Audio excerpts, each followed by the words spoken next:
Hi everybody, my name is Eli, I'm Jason. I'm Caden. I'm Jaden. I'm Nicole. and we are the Yahushua Torah YouTube channel. And we are doing the laws, statutes, and commandments of our Messiah, Yahushua. And we are in Matthew 14, and we thank you guys very, very much for joining us. Everybody who's out there is part of our digital family. We truly love you guys. We appreciate you all. We appreciate your comments. We appreciate your views. We appreciate you speaking out for the word of Yah and for listening in and for bringing it close to your life. We're supposed to write the law, statutes, and commands of our Creator on our hearts, minds, and souls. We're supposed to love our Creator as much as we love. In fact, we're supposed to love Him more than we love anything. And we're supposed to love Him more than we love our family. We're supposed to love Him more than we love our mom and dad, things of that nature. And those are kind of sometimes hard words to hear and understand, that we are supposed to love our Creator more than we love our own family. But He is our Father. He is our Creator. He knows how many hairs are on our head, and it is important that we do this. Gentlemen, how you doing? Good. What you got going on? No much. Not much. It's Nothing? preparation day. Preparation day. That is good. Yay. Yeah. Let's do a drum roll. Preparation day. Thank you very much. And Nicole's sitting here spamming the group here.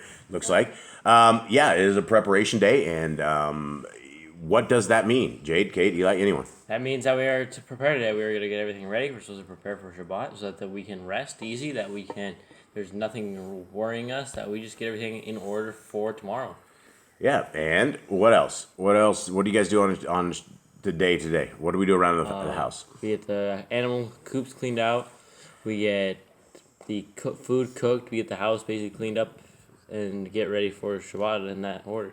Yeah, okay. And so, yeah, this is, we are on month 7 of our Creator's calendar right here. It is we're on the 18th day of the month. It's the 6th day of the week. And it is, I guess on your Gregorian calendar, it is the 18th of October. And Oct is actually 8, so I don't know why it's the 10th. It's the 14th? Oh, yeah. So, there's a Gregorian calendar up there. Okay, yeah, so that is the 14th. Yeah, that's a little weird how that is, Eli. You need to put like the 14th, so we'd put 14th on this calendar. Anyway, Nicole has another calendar, and we will not argue with her calendar at all, I promise. Okay, and so here we go. Tomorrow is a Shabbat, and so we are on day 4 of Sukkot, and that means we should be intense. And before we go into a comment on us not being intense and us explaining why to folks, but let us go into a couple of quick comments. And this is from Brother Glenn, and this is from a while ago, and so I wanted to go into this. One of these I thought was really, really good. When it was going down to, we were trying to figure out exactly why there were tax collectors, or the Roman tax collectors. Remember that part? Mm-hmm. Yep. And so this is what Brother Glenn said. The tax collectors were actually Hebrews working for the Romans. That's why they were so hated. Yeah. So, okay, so that would make a lot of sense, because you're probably not going to be able to tax your, like Romans wouldn't understand the way that Hebrews did all their stuff, so they would have hired those people to take care of that. So that was one I thought was very interesting.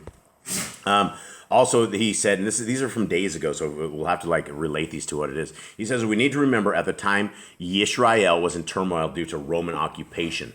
Many Israelites thought the Messiah came to free them from oppression. They looked at his deliverance physically, and that's why spiritually. That's why they're all there like, Hosanna, Hosanna, come save us. They didn't think that he was there to save their souls. He thought he was going to raise up and wipe out all the Romans. Yep, and that's the whole thing. And he was not there for that.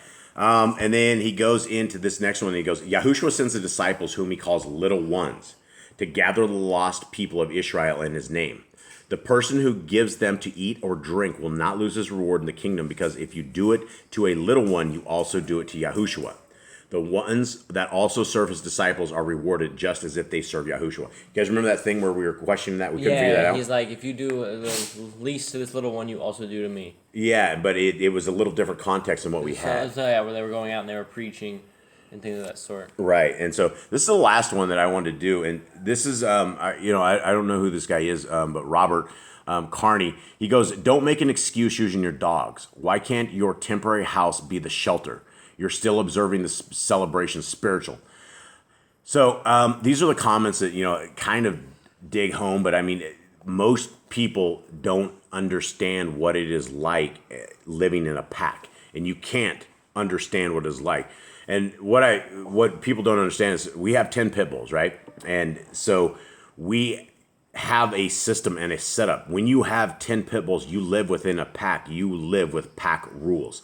Even though we're humans, there is still an existing pack rule that is, it kind of trumps human rule at some certain point. The humans do rule, but Caden sleeps with 3 dogs in his room. He sleeps with the most violent ones that we have. And not violent, but they're the ones that seem to get in the most trouble. And so there's 3 in that room. Jaden has a room. He sleeps with 3 as well. And he has a troublesome one. He has troublesome Tiger, and he also has mom and dad, Hannah and Gideon. Eli sleeps with 2 of them, Joshua and Michaela. And then we have 2 that roam out here. So if you wanted us, if we are to be in a sukkah, we would have to create 4 different sukkahs. And if you wanted to have 4 tents with these pit bulls, your tents would be ripped to shreds. We are also in the middle of what they call wet season here, where it rains from about 2 o'clock in the afternoon all the way to, like, I don't know, it could be 7 or 8 at night, and sometimes all the way through the night. So we are extremely wet. And so if we were to go in a temporary dwelling, possibly one of us could go out, but we'd have to pick which one it was. And the thing is, where we don't have any ceilings in our roof. And so I lay in bed and I can hear everything that goes on. There's always a chance that Caden's the 3 crazy ones, for some reason are going to have some sort of an issue. And so I have to be ready to blast off and to deal with this. You can't have pit bulls just fight. This house is, you always have to listen. You always have to be extremely aware of your situations. And the dogs will, 99.999% of the time, they're awesome. They have no problem whatsoever. It's that 0.0001% of the time that it will break into a fight for whatever reason. One time we had a mouse drop out of the ceiling into Cade's room. It almost launched us into a big fight. If something live outside of the pack comes in, if we were outside in the middle of these jungles in a sukkah and we had some sort of an animal or something in the middle of the night, the dogs are going to be at edge all night long. They're going to be extremely violent. There's a good chance one of us could get very, very, very hurt trying to do this, and I'm not going to be anywhere near them to where I can break a fight up. I have some sort of PTSD after all the dog fights that we have, that I have to be near and around the dog fights. If I'm not involved in a dog fight, it really freaks me out. And so I'm very alpha like this, and you can't not be alpha like this in this kind of a thing. So we encourage everybody, and we are absolutely celebrating this spiritually. We took a high Shabbat off. We're going to take another high Shabbat off next week. We are celebrating with everybody. I know without a shadow of a doubt we should be in a sukkah. I should be in a tent. There's no way to possibly safely do this. Last year we moved mattresses out in the living room, and we almost had incidents as well, because when you bring all the pit bulls together, it changes everything. And the pit bulls literally go to bed at like 6:30 at night. They start, just like kids, they start getting really cranky, really rowdy, really grumpy. And you got to get them put to bed. When they're cranky, dogs are not a good thing. And so for those who are judging us that we are unable to bring a sukkah up, I don't know what to say. Yes, we are breaking commandments, a commandment. I don't know how to do it in any other way. Let the curses fall upon me. I am the leader of the house, so there's nothing we can do. We live with 10 pit bulls. This is a situation that we will never, ever be in again. And hopefully on our exodus over to Yisrael, we don't have 10 pit bulls that we're babysitting. And so we have 10 pit bulls for at least another 4 to 5 years, maybe a couple more years after that. They all die off around 10 years. There's 12 years or so pit bulls do. And so it's just a responsibility and a thing that we have that we cannot do. And on that note, we found lots of people like doggy videos. And so we tossed a couple little puppy videos up here on this channel, and they ended up getting like thousands of views almost inside of minutes. And so we set up another channel called the Pitbull channel. It's called the Pitbull Pack Life. And that's where we're putting the other part of our life. And so we're not going to be putting any more Pitbull stuff on the Yahoo and the Torah channel, because we need to focus completely on Yah. And unfortunately, the dogs get in our hair quite often on this, and so they will always be a part of this, but we're not going to put up any more videos. So if you guys want to check out the Pitbull Pack Life, that is, I will leave one link down there. I'm not going to be soliciting that channel for any other reason. It's just for those who want to see the other part of our life. I will put that in the channel description today and no other time, and that's where you will find us. And we did a bunch of stuff yesterday. Bathing. We did lots of baths, and I did a tally on that. We do 520 baths a year is what we do. And so we did some stuff, and I think on the Pitbull channel, people will actually enjoy it. If you guys have pit bulls and fleas or dogs and fleas and things of that nature, we are masters at destroying the fleas. And I think that's it, everything there. I got on a soapbox with this. But anyway, Robert, I do appreciate your comment. I don't like it, but I do appreciate your comment. So have a very good day, sir, and we will continue on. Now, one thing I want to go back to, and since we are doing the laws, statutes, and commandments of Messiah Yahushua, I want to go over the full laws of Messiah Yahushua that we have so far. And I'm going to read these off real quick. And 3 of the commands that we have, it simply complements or it just basically reiterates the Torah. And I don't even know if we need this on there because he does that quite often. Okay, here's the commandments of Messiah Yahushua that we can, they're not in the Torah, but they don't go against the Torah. They complement the Torah. They complement the ways, and they fine-tune our walk. Commandment number 1, don't be angry with your brother. 2, don't call your brother names. 3, don't call anyone a fool. 4, forgive your brother before you go and ask for forgiveness. 5, settle your dispute with your enemy before it goes too far. Commandment 6, if you lust after another person, you have broken wedlock. Commandment 7, if you can't stop doing evil, do whatever it takes to stop the evil. And he even says, pluck out your eye, cut off your hand. Commandment 8, do it, put your woman away except for committing adultery. I sound like an illiterate idiot here. So it says, I don't know what it's supposed to say. Do not put your woman away except for committing adultery. Don't do it. You shouldn't do that. No, do not. Okay, 9, do not swear falsely by heaven, earth, or by yourself. 10, let your yes be yes and your no be be. Let your no be no. We have some... I haven't read over this. I have some clerical issues here. Okay, turn the other cheek. Stop conflict and make peace. Go the full distance to help. If someone needs something, give it to them. Love your enemy. Bless them that curse you. Do good to them that hate you. Pray for them that persecute you. Do not take your alms before men. Do not pray like the hypocrites. How to pray. Do not repeat your prayers. Forgive men their transgressions. When you fast, don't look sad. Do not store treasures up in the earth, but in heaven. You cannot serve 2 masters. Do not worry about where your food, water, or clothing comes from. Seek the kingdom of Yahuwah. Do not worry about today. Judge not, that ye be judged, not judged. And that's not talking just everything. It's talking about righteous judging. Do not unrighteously judge. You got to judge based on the Torah. Do not give holy things unto the dogs and swine. Ask, seek, knock, and it will be given. Do unto others as you want it done unto you. Enter in at the narrow gate. Beware of the false prophets. And also we have a little newsletter thing at the bottom of the site here. You can actually just go in there. We don't have any newsletter out yet, but if you guys we're going to be doing one, and if you want to keep track of us wherever we are, there's a good chance we can always get banned on YouTube. YouTube is the censorship kings, and unfortunately we are in the censorship world that we are in, and that's why we have Odyssey, we have BitChute, we have Rumble now, and we also have 3 different YouTube channels, and we just want to make sure the word of Yah stays up for all times, and we got there. I was going to do the handy-dandy split screen thing, but it's too late. I already got it, so we got it in. So let's begin. Everyone good? Yep. Anyone have anything to add to any of the stuff on anything on dogs or anything? I don't think so. I mean, does that sum it up?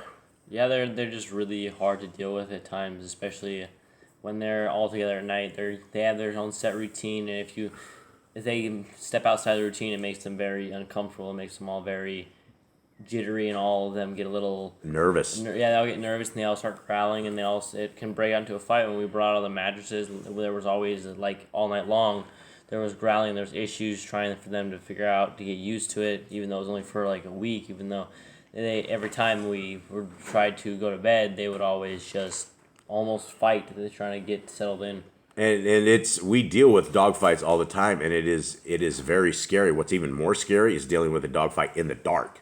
So, I mean, we don't just let the dogs fight. We engage the dogs as well. And so it is a very strange world that we live in here with 10 pit bulls, and is one that we have so successfully, I guess, I don't know if it's successfully, but we've done it for 4.5 years now. And it's going to be great. I guess, I don't want to say it's going to be great when the pressure is relieved from this house, but there is a tremendous amount of pressure. And so we are unable to do things like that. I mean, and it does haunt me, and it does break my heart. And I know that we are missing the feast time, but it's not like we're not celebrating. We're still doing our high Shabbats. We're still here. We're still preaching, teaching, and letting you guys know. Hopefully you guys had a good night in your tents. So, all right, let's get in Matthew 14.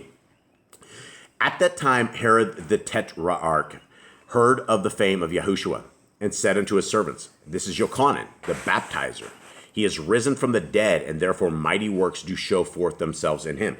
Now, how is this possible? These two are around the exact same time. I mean, Messiah Yahushua was born at around the same time that John the Baptist was. They were in the womb, right? We know of this together. But Herodias might not have. He's extremely guilty. He just can't figure it out. He just sees that they're both on the same side, and he thinks that one is the same person. He thinks, he's committed some great atrocities here.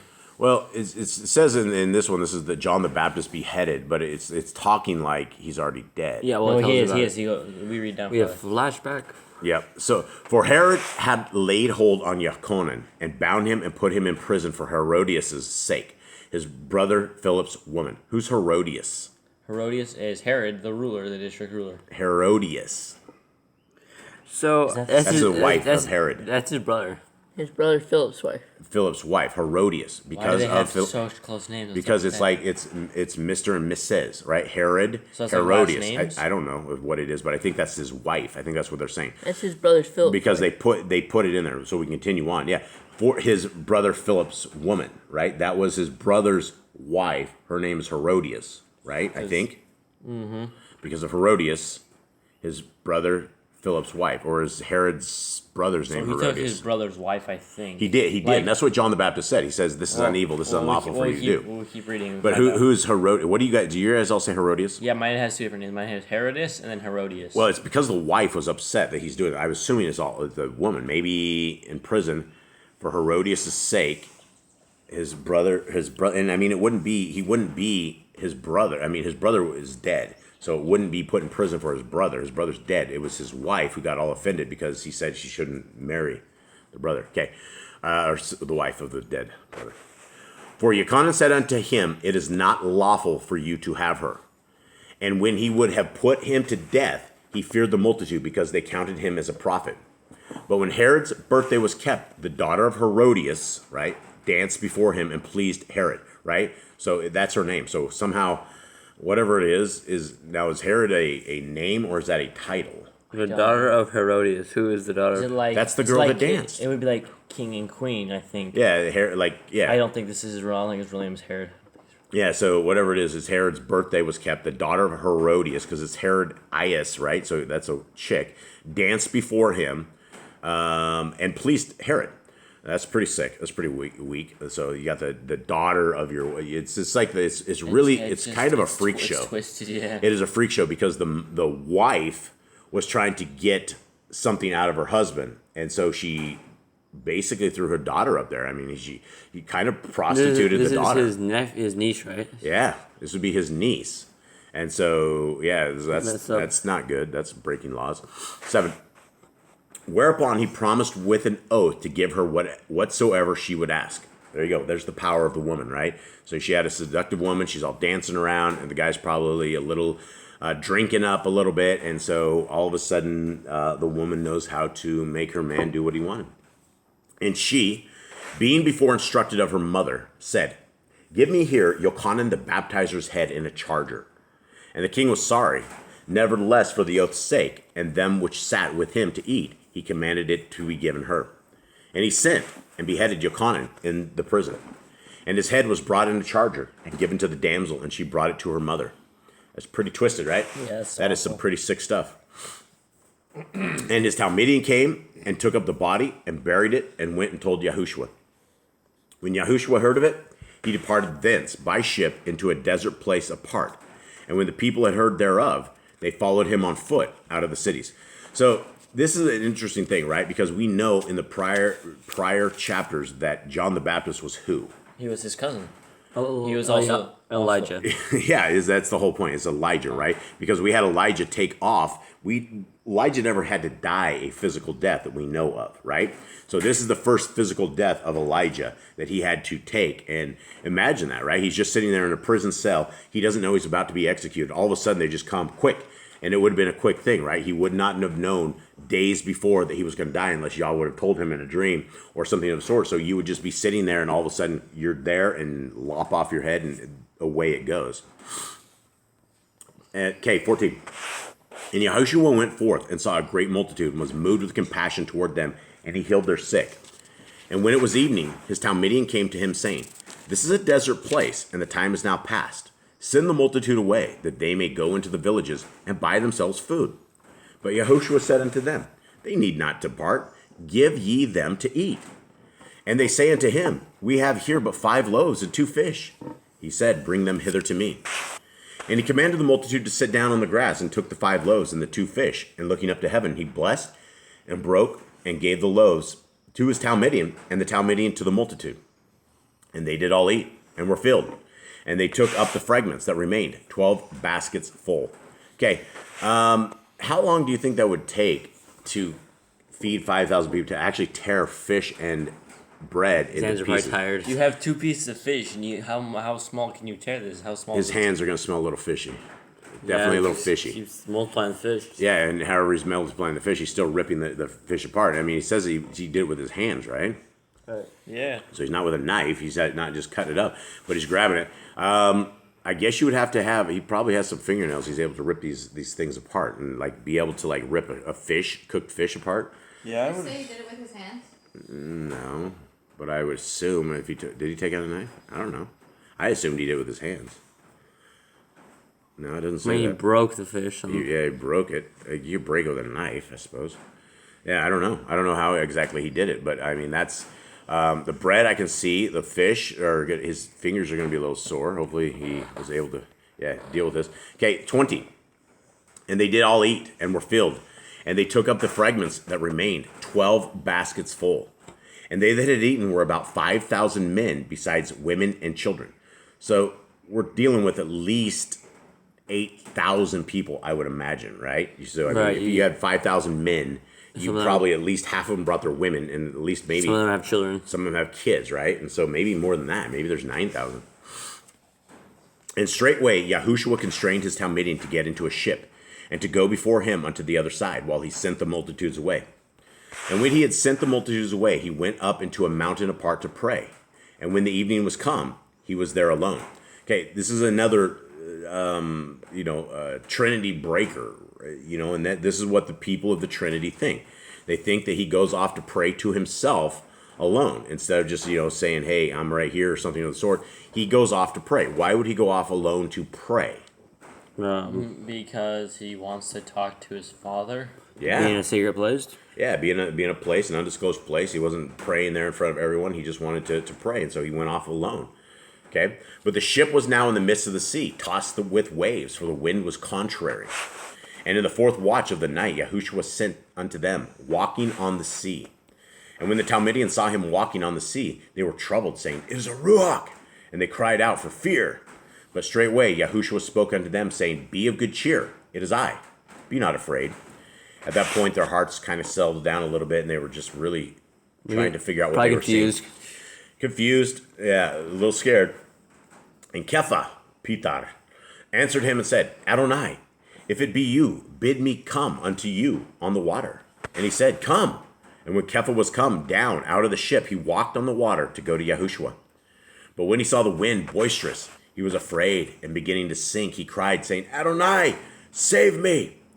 And immediately Yahushua stretched forth his hand and caught him, and said unto him, O you of little faith, wherefore did you doubt? And when you come into the ship, the wind ceased. Now when they had come into the ship, the wind ceased. Then they that were in the ship came and worshipped him, saying, of a truth you are the Son of Elohim. And again, there's the people that will say, well, if he's not God, they wouldn't have worshipped him. God would never, ever allow them to worship. Does your guys say worship? They say they bowed down. Like, basically, they showed respect to him.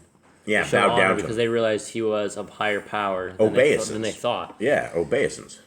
Okay, 34. And when they were gone over, they came into the land of Kinneroth.